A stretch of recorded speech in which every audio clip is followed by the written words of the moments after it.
So iPhone are not cameras. In India, it can run you around. My name is Dheeraj Singh, and on this channel we talk about film, camera, tech and art.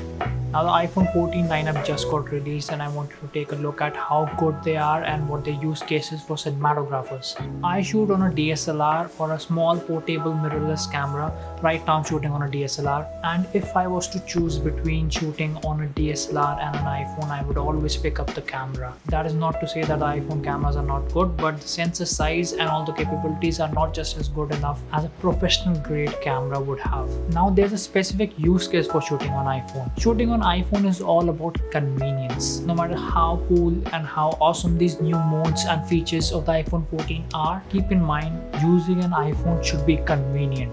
You can shoot videos and photographs both in 48 megapixels in ProRes RAW on the new iPhone 14. There's also a new action mode with increased and much better stabilization. You now have cinematic mode in 4K and at 24 FPS. You also now have a new photonic engine in which Apple is claiming that your pictures and videos at night are going to be much more better. But in the end, I swear that most of you are just going to open up the camera and use it normally like you have been doing before today. And that's what I meant when I said that iPhone's cameras are supposed to be convenient. This is a small thing that you carry around in your pocket. And even in this portable thing, if you have to go through 15 different settings, exaggerating, you're just supposed to take it out, go open the camera and just shoot. Going into all these different modes is inconvenient, I think. Not only does ProRes require more post-production, but also the file sizes are going to be huge. At this point, why not just use a regular camera? And though the sensor sizes of the iPhones have been increasing, it's still nothing compared to the full frame camera,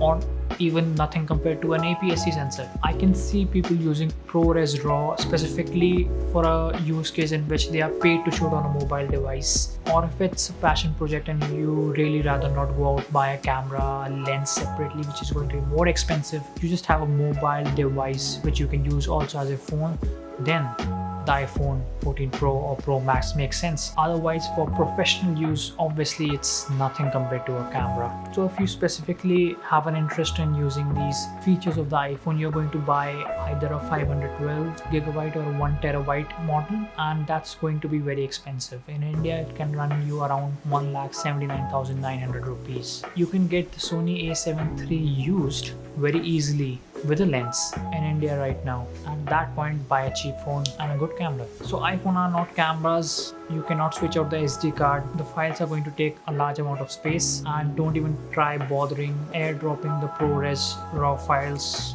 It's just not going to happen, or it's going to take a long amount of time. Connect your iPhone to the MacBook and use photos to import big files. It's going to still take a lot of time, but it's going to be much easier than airdropping them. iPhones are incredibly useful for cinematographers as B cams and something that you can have in your pocket which is portable and you can take out and click random pictures for Instagram and such. But one of my major policies while buying anything is that the amount of money you spend should be equally proportionate to the amount of use case that thing has for you. If you're going to buy an iPhone right now and you're upgrading from an old iPhone, I think that the 14 is too expensive and you might go for the 13 Pro. Because think about it, although the 14 is great, the 14 Pro is great, I still think that the 13 Pro cameras are amazing. I thought my old iPhone 11 cameras were amazing. So the 13 Pro is going to be still big improvement for people upgrading from a 11, 10, 12 base model. And you can save a lot of money if you're going to buy the 13 Pro instead of the 14 Pro, and maybe invest that money that you saved into something else, some other camera gear like a mic or something. I made a separate video explaining all the new features of the iPhone 14 Pro.